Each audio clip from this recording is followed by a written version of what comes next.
은혜의 자리에 참 잘 오셨습니다. 우리 온라인에 계신 분들도 오늘 이 자리가 은혜의 복된 자리가 되는 줄로 믿으시기 바랍니다. 우리 하나님의 말씀을 출애굽기를 한번 봅니다. 출애굽기 12장입니다. 출애굽기 말씀 12장 1절로 14절까지의 말씀을 우리 합독하시겠습니다. 구약성경 98쪽 출애굽기 12장 1절부터입니다. 같이 봉독하십니다. 여호와께서 애굽 땅에서 모세와 아론에게 일러 말씀하시되 이 달을 너희에게 달의 시작 곧 해의 첫 달이 되게 하고 너희는 이스라엘 온 회중에게 말하여 이르라.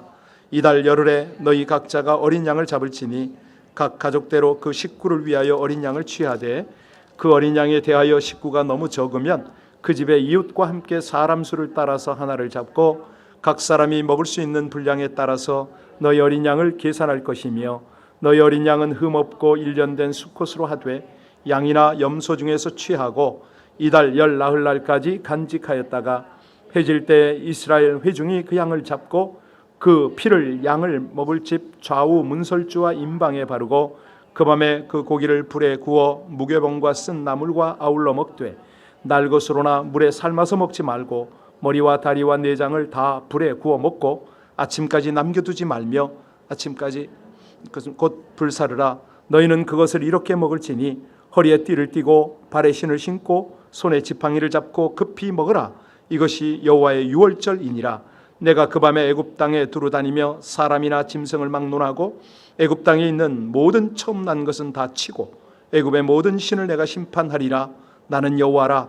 내가 애굽 땅을 칠 때에 그 피가 너희가 사는 집에 있어서 너희를 위하여 표적이 될지라. 내가 피를 볼 때에 너희를 넘어가리니 재앙이 너희에게 내려 멸하지 아니하리라. 너희는 이 날을 기념하여 여호와의 절기를 삼아 영원한 규례로 대대로 지킬지니라. 아멘. 아멘. 여러분, 퀴즈부터 먼저 하나 내야겠는데요. 성경을 꽉 압축을 해서 엑기스를 딱 떨어뜨렸단 말입니다. 한 단어로 엑기스를 만들어서 딱 떨어뜨렸다. 뭐가 나올까요? 예수님 사랑. 또요? 뭐 여러 가지가 말씀할 수 있죠. 뭐 사랑, 예수님, 뭐 여러 가지 말할 수가 있는데 그 중에 마틴 루터는 그런 말을 했어요. 성경을 한번 꽉 잡아라.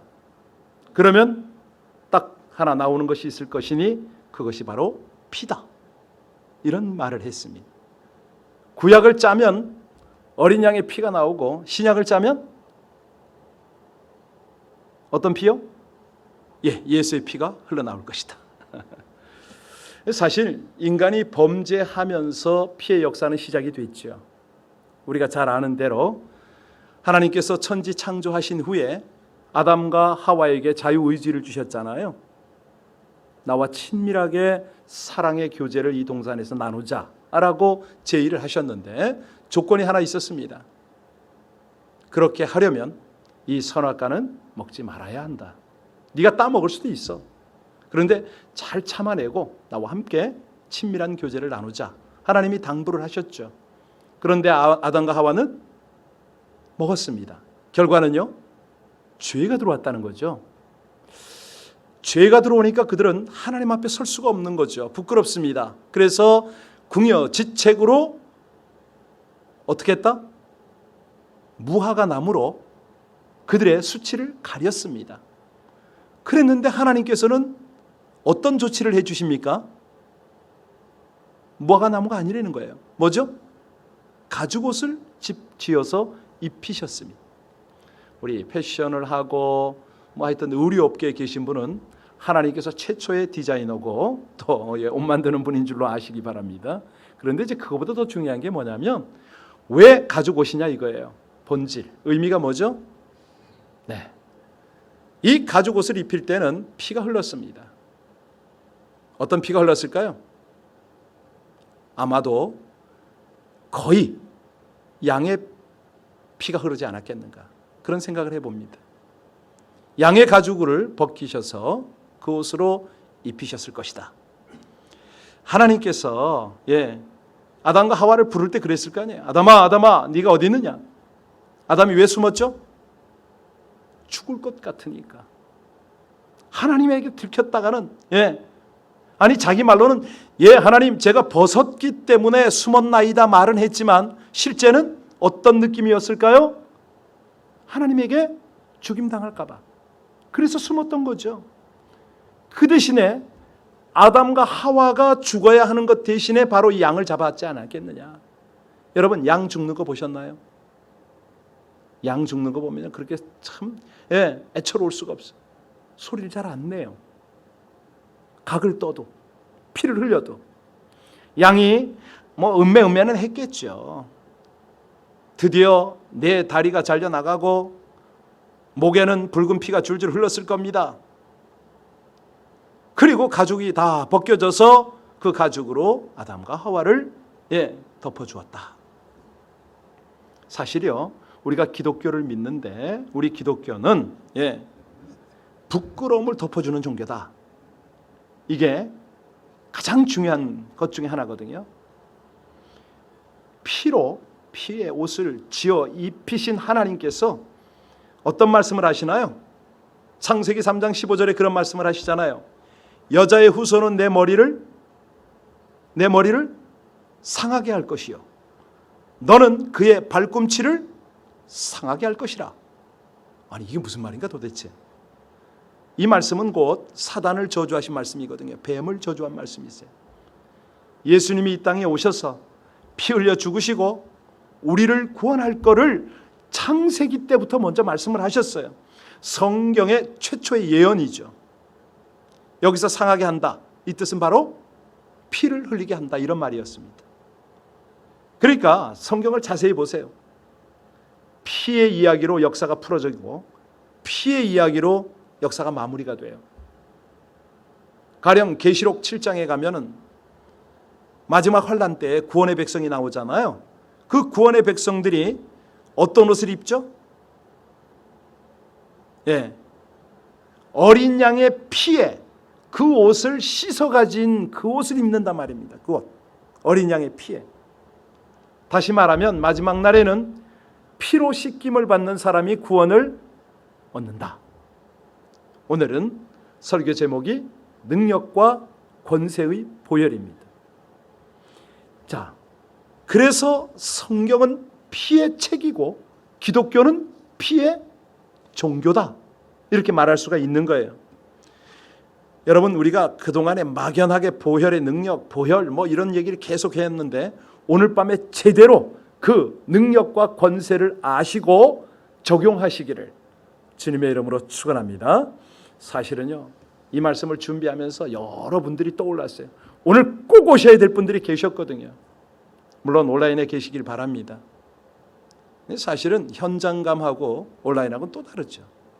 그래서 제가 좀 섭섭하고 마음이 안타까워요. 그래봤자지만 하나님이 하시겠지만 중요한 거는 이제부터입니다. 여러분, 다시 두 번째 질문하겠습니다.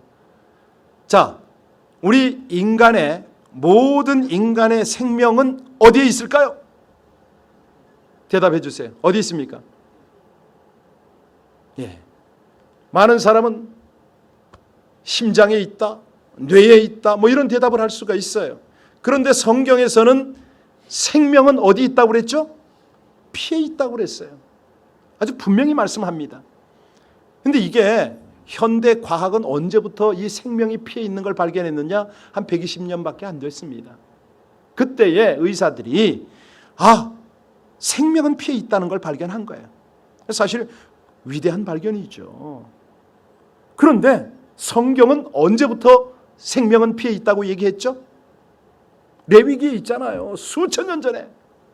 레위기 17장 11절에 말씀하시잖아요. 육체의 생명은 피에 있나니 내가 이 피를 너희에게 주어. 피를 어떻게 하라고? 제단에 뿌려서. 그 다음엔요, 왜 뿌려요? 너희 죄를 속하게 하였느니라. 기가 막힌 말씀을 했어요. 사실 우리 속에 있는 피는 굉장히 신비한 물질이죠. 왜? 가장 중요한 건요, 생명이 피 속에 있기 때문에 그렇습니다. 사실 인간들의 가만히 이 질병들을 한번 보세요. 피가 뭉치고 피가 썩고 염증이 생겨서 일어나는 겁니다. 저도 이거 한번 경험했잖아요. 저 같은 경우에는 이 폐혈증이 걸려가지고 피가 온 몸을 다 썩은 몸으로 만들어버렸잖아요. 결국 제가 뇌사를 했다는데, 피가 이게 말 그대로 폐혈이 되면, 피가 상하게 되면 뇌는 중지가 됩니다. 뇌사라고 그러잖아요. 그까지 갔었어요. 그까지. 그러니까 피가 그렇게 중요합니다. 여러분, 사실요, 여러분들이 밥을, 음식을 어떤 색깔을 주로 먹나요? 흰색이요? 쌀? 아니면 뭐 갈색 빵? 아니면 녹색? 상추쌈? 뭐 이런 것들을 먹어요. 김치를 먹고 그래요. 그런데 왜 피 색깔은 빨갛죠? 왜 그렇습니까? 최근에 인간이 인간을 복제해낼 수 있다고 난리가 났습니다. 사실이에요. 그냥 이 소위 말하는 불임 부부에게 아이를 막 나게 해주고 막 저거 하잖아요. 좋은 머리, 건강한 그런 어떤 정자난자를 복제해내고 난리가 났어요. 그런데 과학이 아무리 발달한다 하더라도 피는 만들어 낼 수가 없습니다. 인간은 절대 피를 만들 수가 없어요. 왜요? 피 속에 뭐가 있어서? 그렇습니다. 하나님께서요, 흙으로 사람을 만들었잖아요. 그리고 코로 생기를 불어넣었어요. 리빙 소울이에요.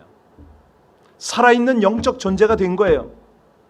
자, 바로 그때에 이 생명을 어디에다 불어넣느냐, 집어넣느냐? 피에다가 집어넣는다 이거죠. 여러분, 우리 미국에서는 다인종이 있잖아요. 뭐 한국도 다인종 사회가 돼버렸는데, 대표적으로는 이제 뭐 백인, 황인, 흑인이 있어요. 피 색깔은 다? 아니, 흑인이면 까마야 되는 거 아닐까요? 백인이면 좀 하얀 피가 나와야 되는 거 아니에요? 근데 이상하게 혈액은 다르지만 모두 다 붉은 피가 흘러요. 피를 많이 흘리면 죽습니다. 모자라도 그건 문제가 되는 거죠. 그래서 이 피에 엄청난 신비가 있어요. 근데 피도 피 나름이죠. 정말로 능력과 권세가 있는 피는 어떤 피다? 그렇습니다. 사람의 피가 아니라 예수의 피가 되겠죠.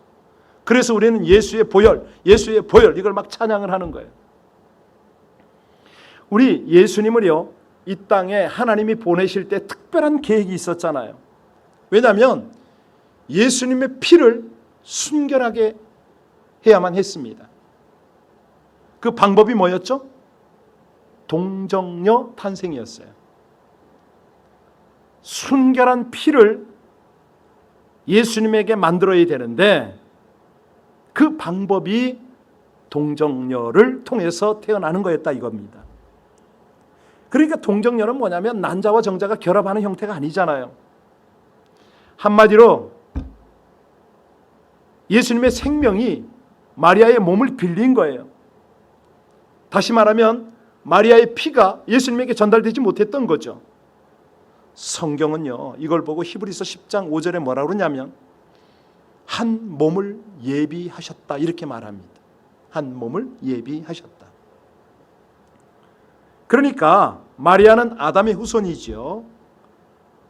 그렇기 때문에 마리아 몸에도 피가, 어떤 피가 흘러요? 죄의 피가 흘러요. 그러니까 이 정상적 어떤 부부관계로는 순결한 피를 가지고 태어나실 수가 없었던 거예요. 그래서 예수님의 피가 일단은 능력입니다. 보혈이라고 그래요. 죄를 씻을 수 있는 능력이 거기 있는 거예요. 그래서 베드로전서 1장 19절에 보면 이거를 깨달은 베드로가 예수님의 피를 무슨 피라고 그래요? 보혈이라고 그래요. 보배로운 피. 보혈이다 이렇게 불러요. 자, 근데 이제 세 번째 퀴즈를 내겠습니다. 이 예수님의 피값을 계산할 수 있을까요? 얼마쯤 될까요? 피값을 계산하는 방법이 있어요.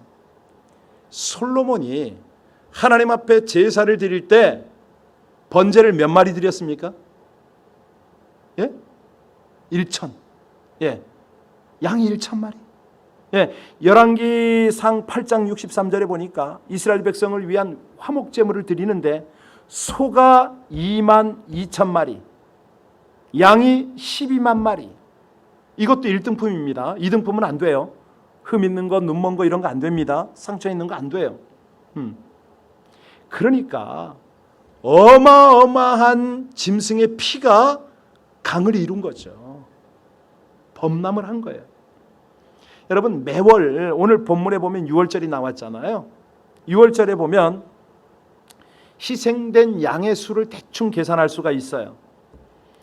가족 수대로 15명당 한 마리의 양을 잡았어요. 그러니까 출애굽할 때 한 200만 정도 나왔다고 그랬잖아요. 그죠? 그러면 몇 마리의 양이 필요했을까요? 아무리 안 돼도 12만 마리, 한 몇만 마리가 필요했을 거예요. 솔로몬 당시에도 인구가 그때 한 600만 됐다고 그러거든요. 그러니까 3, 40만 마리가 필요했던 거예요. 여러분, 구약 2000년 동안에 몇 마리나 이 양이 희생이 됐을까요? 수억 마리가 들어갔을 겁니다. 그 외에도 번제, 속제제, 속건제, 화목제, 제사의 종류가 또 얼마나 많습니까? 그런데요, 이 모든 것과 견주어도 예수님의 보혈은 비교가 되질 않는다. 예수님의 보혈을 돈이나 어떤 가축의 숫자로 비교할 수가 없다. 계산이 안 된다는 거죠. 이 땅에 있는 어떤 돈이나 물질이나 재물을 다 쌓아놓는다 하더라도 그게 되지, 비교가 되질 않는 거죠. 자, 그런데 문제는 뭐냐면 이 보혈의 능력과 권세를 사용하지 않는다는 게 문제입니다. 제대로 모르는 것도 문제고, 모르니까 사용을 안 하겠죠. 입으로는 주의 보혈 능력이 있도다, 입으로는 그러는데 도대체 보혈의 능력이 얼마만한 가치가 있고 얼마만한 권능이 있는지 이거를 제대로 모르니까 사용을 못하는 거예요. 한번 말씀드렸나요? 예전에 중국에서 사역을 할 때 우리 집에 일본에서 온 애가 있었어요. 체격이 저만해요. 저보다 좀 큰가 하여튼. 지 어머니 허리를 꺾어놨어요. 이 친구가. 아주 그냥 약간 미국 유학도 하고 힘도 세고 그러는데 저희 집에 와서 한 3개월 있는데 마침 그때 우리 쌍둥이가 와 있었어요. 여기서 그냥 길에 나가서 아무 집에 나가서 그냥 북경에서 가게에서 맥주 훔쳐서 마시고 머리에 뿌리고 밤새 돌아다니고 이런 친구였죠. 통제가 되질 않아요. 벽에다 온갖 침을 뱉고 나중에 하다 안 돼가지고 설득을 해보고 별짓 다 해도 안 되더라고요. 마침 우리 교회 간사들이 많았거든요. 스텝만 한 300명도 했는데 그중에 공수특전단에 중사 출신이 있었어요. 우리 교회도 계신데 지금 그 중사 출신을 오라고 그랬어요. 야, 재택 간사 안 되겠다. 쟤 좀 어떻게 좀 해봐. 딱 와가지고 그 팀들이 한 30명이 딱 와가지고 너 엎드려 버쳐 딱 그 말을 했는데 바로 반응이 뭐냐면 예수의 피, 예수의 피, 예수의 피. 계속 이러고 있는 거예요. 얘가 한국말이 좀 짧아요. 예수의 피, 예수의 피. 계속 그래. 그러니까 우리가 그걸 쳐다보고 깔깔대고 웃다가 이게 다음 단계가 진행이 안 되는 거였어요. 아니, 그런 친구들도 예수의 보혈, 예수의 피 이걸 쓸 줄을 아는데 문제는 우리가 이런 걸 못 쓴다는 거예요. 여러분, 예수를 믿으십니까? 피의 능력과 권세를 경험하시기를 주의 이름으로 축원합니다. 이걸 제대로 사용하면 사단이 물러가는 거예요. 견관진이 파해지는 거죠. 그래서 오늘 저녁에 좀 질병에 시달리는 분들 몇 분들 좀 나오시라고 그렇게 얘기를 했는데 여러분, 이 보혈을 사용하시기만 하면 질병이 떠나가는 것을 믿으시기 바랍니다. 악한 영들이 여러분을 괴롭히지 못함을 믿으시기 바랍니다. 제대로 사용해야 하늘의 신비로 넉넉하게 승리를 하죠. 부요한 것들을 누리게 되는 것이죠. 여러분, 우리 예수님의 보혈의 능력은 아무리 사용해도 모자람이 없음을 믿으시기 바랍니다. 아무리 사용해도 바닥이 나는 법이 없습니다. 예, 그 힘을 사용하는 우리는 정말로 능력 있는 그리스도인이거든요. 이걸 분명히 해야 됩니다.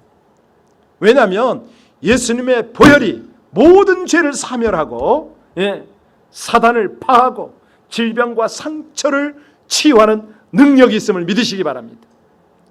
중요합니다. 늘 말씀드리지만 들어야 돼요. 진리를 제대로 들어야 되고요. 들으면 믿어야 되고요. 믿으면 깨달아지고요. 깨달아지면요, 그 다음엔요 능력이 나타나는 것이죠. 그런 은혜가 있기를 주의 이름으로 축원합니다. 오늘 본문으로 좀 돌아가겠습니다. 본문을 자세히 보시면 참 구원의 책 아닙니까? 구원의 내용 아닙니까? 출애굽기의 절정이죠. 이 성도를 묶고 있는 사단을 상징하는 바로를 굴복하기 위해서 하나님은 그 땅에 10가지 재앙을 쏟아 부으셨습니다. 그 10가지 재앙의 절정, 마지막 그 재앙이 뭐였죠? 장자를 치는 거였습니다. 애굽의 모든 장자는 죽었어요. 그런데 이스라엘의 장자들은 다 구원받았어요. 여러분, 장자가 죽었다, 이게 무슨 뜻입니까? 그 가족이 다 죽었다는 뜻이에요. 왜냐하면 이 장자라는 것은 가문을 대표하는 상징적 의미가 있잖아요. 자, 이날 이스라엘 백성들은 가족이 먹을 수 있는 어린 양을 한 마리씩을 준비를 해야 했습니다. 그런데 먹기 전에 먼저 행해야 되는 것이 있었으니 그 일이 뭐였죠? 문설주에 피를 뿌리는 거였어요. 여러분, 왜 피를 뿌리라고 그랬을까요? 이 뿌려진 피가 있어야 이스라엘 백성과 애굽 백성을 구별하잖아요. 심판의 칼날로부터 그들을 보호하기 위한 방법이었죠. 정말 얼마나 무서운 심판입니까? 한번 생각해 보세요. 아니, 집집마다 곡소리가 났을 거 아닙니까? 짐승도 첫 태생은 다 죽었잖아요. 다시 말하면 애굽의 모든 신들이 심판을 받았어요. 그러니까 이스라엘 백성이 애굽의 노예 사슬에서 해방되기 위해서는 제물이 필요했던 거죠. 여러분, 영적으로 이해하셨어요? 인간의 죄와 죽음과 심판의 사슬에 해방되기 위해서는 뭐가 필요하다고요? 어린 양 예수의 피가 필요하다. 이거 분명히 하는 겁니다. 그래서 성경은 예수를 유월절 어린 양으로 표현을 하잖아요. 여러분, 영안이 착 열려서 이걸 본 사람이 있으니 누굽니까? 신약 시대 때 요한복음에 요한사도 아닙니까? 요한복음 1장 29절에 보면 예수가 쭉 걸어가고 있는데 요한사도가 예수를 보고 뭐라고 그러죠? 보라, 세상 죄를 지고 가는 하나님의 어린 양이로다. 영안이 착 열리니까 그게 보였던 거예요. 여러분, 이게요 이사야서 53장 7절의 말씀 그대로 응한 겁니다. 보라, 세상 죄를 지고 가는 하나님의 어린 양, 그는 곤욕을 당하여도 괴로울 때에도 입을 열지 아니하여 마치 도수장으로 끌려가는 어린 양과 털 깎는 자 앞에서 잠잠한 양같이 그 입을 열지 아니하였도다. 어린 양이잖아요, 예수가. 기가 막힌 거예요. 자, 근데 이 유월절 양은 아무거나 잡아서는 안 됩니다. 흠 없어야 돼요. 점이 없어야 돼요. 여러분, 점이라는 게 뭐 누가 만들어냅니까? 타투가 아니잖아요. 선천적으로 타고나는 거잖아요. 유전적인 거잖아요. 흠은요, 후전적으로 생깁니다. 상처나 실수로 인해서 생기는 거예요. 그러니까 흠도 없고 점도 없다. 이건 뭐냐면 유전적으로도 그렇고 뭐 후천적으로도 그렇고 상처가 없어야 돼. 흠이 없어야 돼. 그걸 말하는 거예요. 그래서 우리 예수님이 어떤 분입니까? 순결한 예수예요. 베드로 사도 그러잖아요. 너희가 알거니와 너희 조상이 물려준 헛된 행실에서 대속함을 받은 것은 은이나 금같이 없어질 것으로 된 것이 아니요 오직 흠없고 점없는 어린 양 같은 그리스도의 보배로운 피로 된 것이니라, 이렇게 말합니다. 이게 너무너무 좀 놀랍지 않으세요? 구약과 신약이 착착 그냥 짝이 맞아 떨어지고 정말 놀라운 진리가 그 속에서 하나하나 나타나는 거 아닙니까? 이 어린 양은 아비벌 10월부터 준비해 둡니다. 그리고 14일 저녁에 잡도록 되어 있어요. 자, 적어도 며칠 전에 준비를 하는 거죠. 기분 내키는 대로 이렇게 야 우리를 지나가라 1, 2, 3 너 7번째 너 이렇게 뽑는 게 아니었어요. 며칠 전부터 제일 좋은 거를 흠없고 점없고 토실토실하고 튼실한 거 제일 좋은 거를 준비했단 말이에요. 예수님이 꼭 그렇잖아요. 만세 전에 이미 준비되어지신 분입니다. 그래서 이분이 6월절 며칠 전에 날짜도 똑같아요. 한 4일 전에 어린 양 새끼를 양이 아니죠. 나귀 새끼를 타고 예루살렘 성에 입성을 했잖아요. 말씀 그대로 성취를 하신 거죠. 출애굽기 12장 이제 후반부에 보면 그런 내용이 나와요. 한 집에서 먹되 그 고기를 집 밖으로 내지 말고 뼈도 꺾지 말아라. 예수님의 죽음을 예언한 건데요. 여러분 십자가에 달린 죄수들을 나중에 죽음을 확인할 때 어떻게 합니까? 다리를 꺾어요. 그런데 두 강도는 꺾었는데 예수께 이르러서는 이미 죽으신 것을 보고 다리를 꺾지 아니하고 그 대신에 그 중에 한 군인이 예수님의 옆구리를 뭘로 찔렀어요? 심장이 닿도록 찔러버린 거죠. 그랬더니 심장에서 뭐가 쏟아져 나옵니까? 피와 물이 남김없이 다 쏟아졌어요. 뭡니까? 성경이 그대로 응하게 한 거죠. 구약이 그대로. 자, 근데 이제 이 피를 어디에 바릅니까? 오늘 7절에 한번 보세요. 뭐라고 그랬어요? 7절 한번 돌아가서 한번 보고 넘어올까요? 자, 그 피를 양을 먹을 집 좌우 문설주와 인방에, 문설주는 아시죠? 인방은요? 그렇지요. 바로 위입니다. 머리 위, 인방. 자, 굉장히 의미가 있어요.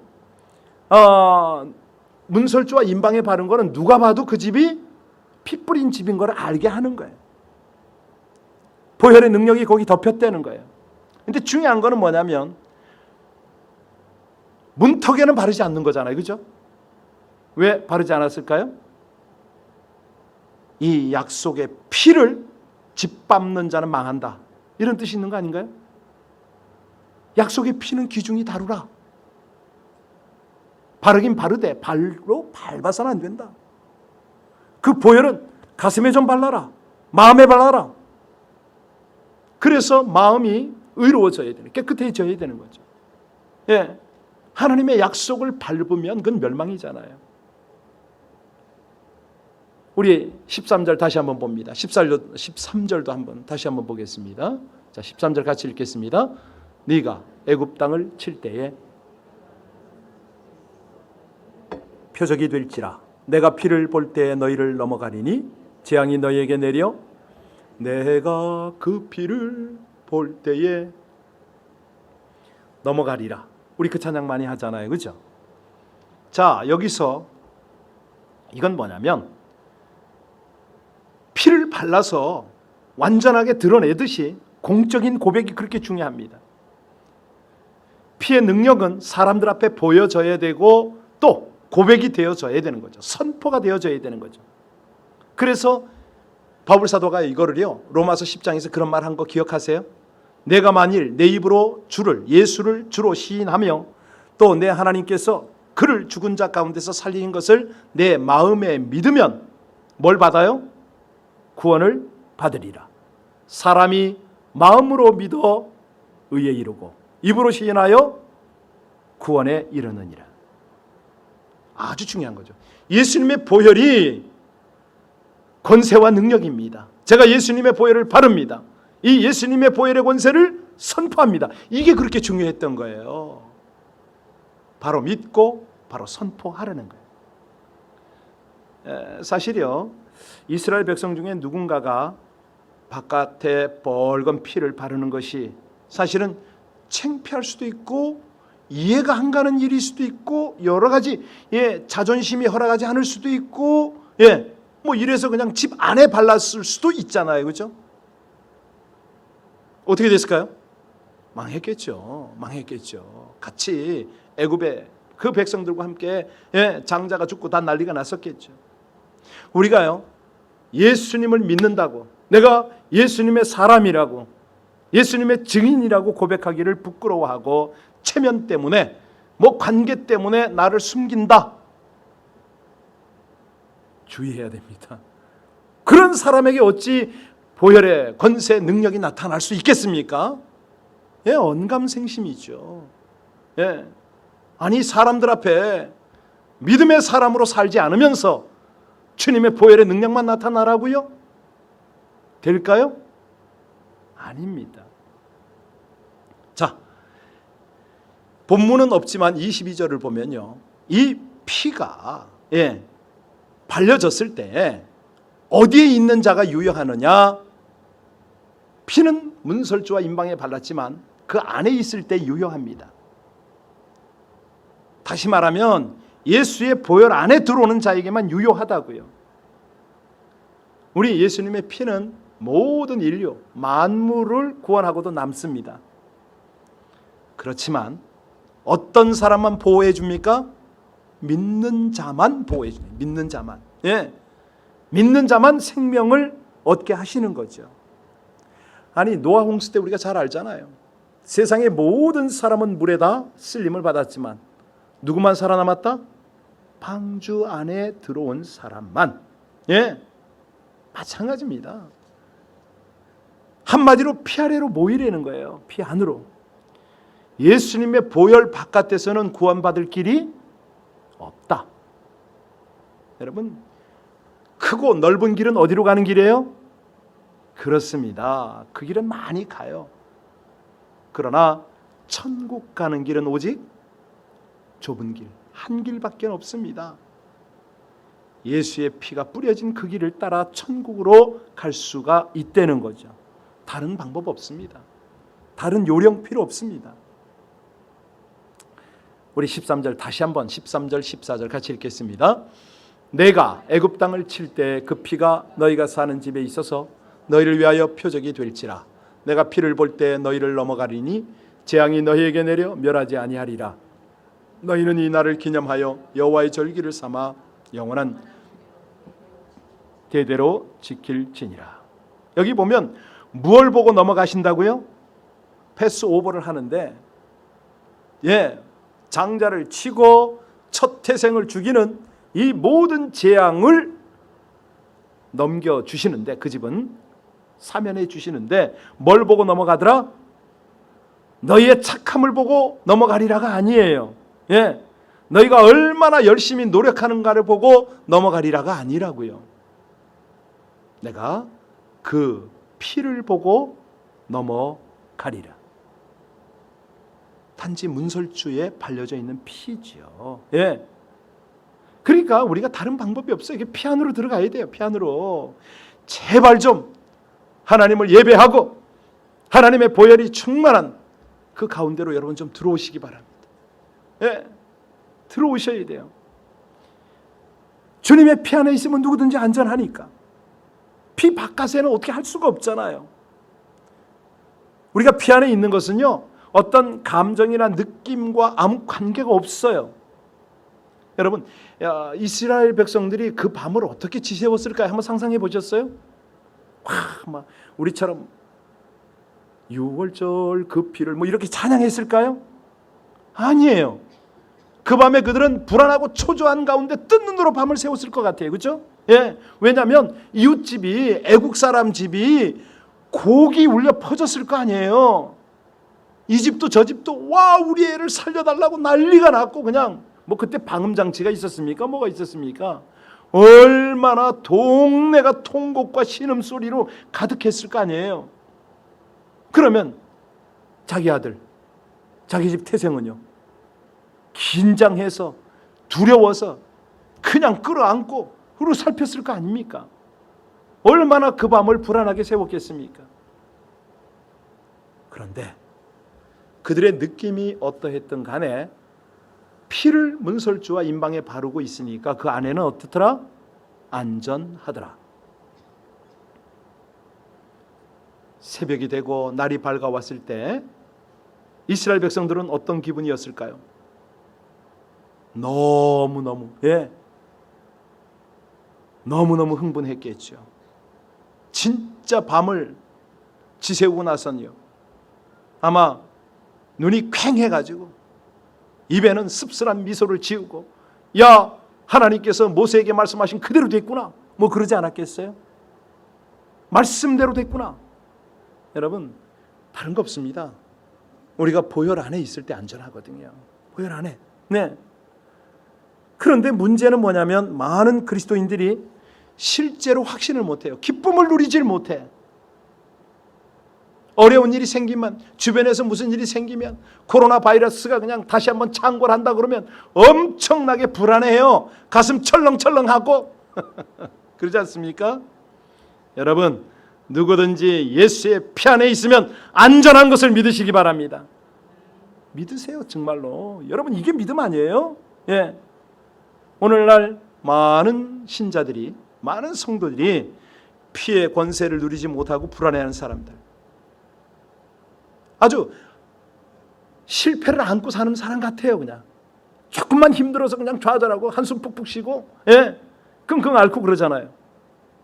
그런데 예수의 보혈의 이 가치를 알고 능력을 알고 권세를 아는 사람들은요, 다릅니다. 달라요. 할렐루야가 터져 나오는 거예요. 우리 주 예수 그리스도로 말미암아 화평을 누리자. 이게 되는 거예요. 되는 거예요. 예. 자, 마지막으로 정리를 좀 하겠습니다. 우리 예수님의 피, 어떤 피길래 그렇게 권세가 있고 능력이 크냐? 채찍에 맞아서 흘리신 피기 때문에 그렇습니다. 이 출애굽한 이스라엘 백성들이 범죄하면 뭘 잡았다고 그랬죠? 양을 잡았어요. 왜요? 그 머리에 자신의 죄를 전가시켜서 제사장과 더불어 그 양을 잡잖아요. 또는 아사 뭐지? 그 왜 광야로 쫓아내는 양이 또 있었어요. 예, 채찍질해가지고 아사셀이죠. 예, 예수님이 채찍에 맞고 쫓김을 내 당하고 피를 흘리고 뭐 이런 어떤, 예, 그거예요. 우리 예수님이 꼭 그렇게 당하셨어요. 십자가에서 대략 한 9시간 동안 피를 다 흘리시고, 이사야가 말합니다. 그가 찔림은 우리의 허물이요, 허물을 인함이요, 그가 상함은 우리의 죄악 때문이라. 그가 징계를 받음으로 우리가 평화를 누리고 그가 채찍으로 맞음으로 우리는 나음을 입었도다. 여러분, 예수님의 보혈, 채찍에 맞아서 흘리신 그 보혈은 우리의 아픔과 고통과 질병을 치유해 주는 피인 줄로 믿으시기 바랍니다. 이것만 아멘하고 제대로 믿음으로 기도하면요, 이 밤에 여러분들의 질병이 고침받을 줄로 믿습니다. 그래서 오늘 저녁에 좀 뵙자고 그랬던 거예요. 오시라. 네. 예수님께서는 우리 영혼뿐만 아니라 육체의 고통, 내 질병의 아픔도 대신하여 돌아가셨음을 믿으시기 바랍니다. 이건 뭐 구약부터 신약까지 일맥상통하는 영원한 확실한 불변한 진리죠. 또 있습니다. 우리 예수님의 피가 어디서 흘렀습니까? 이번에는 채찍에 맞아서 등에서 다리에서 뭐 났겠지만 또 가시관 때문에 머리에서 또 피가 났잖아요. 예, 피를 얼마나 흘리셨어요. 정말 강도들은 가시관을 썼다 안 썼다? 안 썼습니다. 오직 예수님만 가시관을 썼어요. 여러분, 왜 예수님이 가시관을 썼습니까? 이거 아셔요? 왜 하필이면 예수님만 가시관이냐 이거예요. 이것도요, 성경을 제대로 알면 금방 깨달아지는데, 아담과 하와가 범죄했을 때 하나님께서 땅에서는 뭐를 낸다고 그랬죠? 땅이 내게 뭘 낸다? 가시, 덤불과 엉겅퀴를 낼 것이다. 다시 말하면 하나님께서 저주할 때에 이 가시가 나온 거예요. 예수님이 십자가에서 쓰신 가시관이 바로 그 가시라고요. 바로 그 가시. 예. 왜? 인간의 저주를 씻어주는 피를 흘리시느라고 가시관을 쓰신 거예요. 여러분, 우리 주님의 피는 우리의 저주를 담당하셨음을 믿으시기 바랍니다. 기가 막힌 말씀이죠. 네. 그러니까 우리 심장에 예수의 피를 바르는 거예요. 그때에 저주는 씻겨가고 운명이 바뀔 수가 있는 거죠. 우리 혈통에 흐르는 죄를 차단시키고, 예, 그런 권세와 능력으로 이 보혈이 흘러가는 것이죠. 여러분, 문제는 뭐냐면 이거를 적용하는 거예요.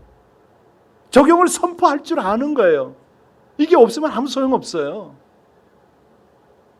자, 예수님의 피가 이번에는 어디서 흘렀습니까? 채찍에 맞아서 흐르고 가시관을 쓰고 흐르시고 또 못과 창에 찔려서 피가 또 흐르잖아요. 그렇죠? 예, 양손, 양발 피를 흘리셨어요. 이게 무슨 말입니까? 이 피가 어떤 의미죠? 우리 손발로 짓는 죄잖아요. 예, 다 그런 걸 씻는 거예요. 이 보혈이 그렇게 흘러요. 예, 예수님이 아까 옆구리에 창 받으셨다고 그랬잖아요. 물과 피를 다 쏟으셨다고 그랬잖아요. 그 몸속에 조금 남아있는 거 그것까지 다 쏟도록 창으로 이렇게 깊이 찔렀어요. 한 방울 없이 다 쏟아내신 거죠. 그렇습니다. 마지막 그 피 한 방울까지 우리를 위하여, 나를 위하여 다 흘리셨다. 한 방울도 남기길 원치 않으셨어요. 아낌없이 다 주기를 원하셨던 거죠. 여러분, 무슨 말입니까? 주님의 보혈의 능력을 사용하면 할수록 누가 기뻐하신다? 마음껏 사용하시기 바랍니다. 마음껏 좀 사용하려는 거예요. 근데 우리가 이걸 사용을 안 해. 예. 주님은 사용할수록 기뻐하시는데 이 권세와 능력을 경험하라고 그거를 그렇게 우리에게 알려주셨는데, 여러분, 주님의 피의 권세가 누구의 권세입니까? 우리의 권세예요. 우리의 권세. 믿으면 그리 될 줄로 믿으시기 바랍니다. 이 보혈의 능력이요, 우리의 능력인 거예요. 주의 보혈 능력이 있도다. 주의 피 믿으오. 주의 보혈 능력이 있도다. 주의 보혈 믿으오. 그렇게 노래를 하잖아요. 여러분, 한두 번 하셨어요?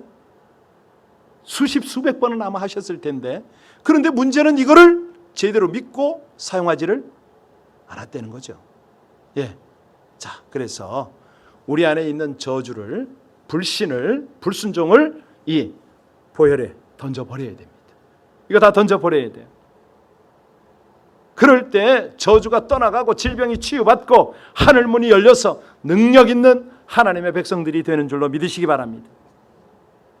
유혹도 마찬가지죠. 유혹이 밀려올 때마다 예수님의 보혈을 거기에 그냥 뿌려버리세요.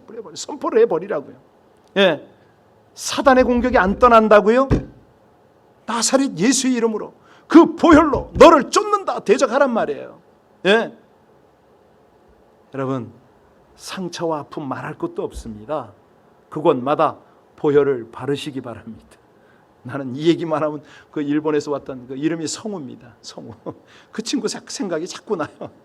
요즘도 가끔 연락이 와. 한글 타자를 못 쳐요. 그래가지고 영어로 한글로 이렇게 그 번역해서 안녕하세요 목사님. 그러면 이제 목사님 그러면 있잖아요. MOK 뭐 이렇게 해가지고 목사님 뭐 이렇게 이제 영어로 쓰는 거 있잖아요. 그렇게 써서 와요. 그렇습니다, 여러분. 우리가요, 어떤 환경, 어떤 처지에 있어도 이거를 잊지 않고 사용하면 돼요. 네. 우리 자신뿐만 아니라 가족들, 자녀들, 우리 주변 사람들에게 이 보혈의 능력을 발라야 돼요. 사용해야 돼요. 가만히 보세요. 떠나가지 않는 저주가 있고 입만 열었다 그러면 한숨 쉬고 그냥 불평불만하고 일 하나도 제대로 감당하지 않는 못하는 이런 사람들이 있잖아요. 뿌리라니까 그렇게요. 예. 문설주에 바르고 어린 양의 피를 뿌리고, 예, 그럴 때 하나님의 은혜가 있을 줄로 믿으시기 바랍니다.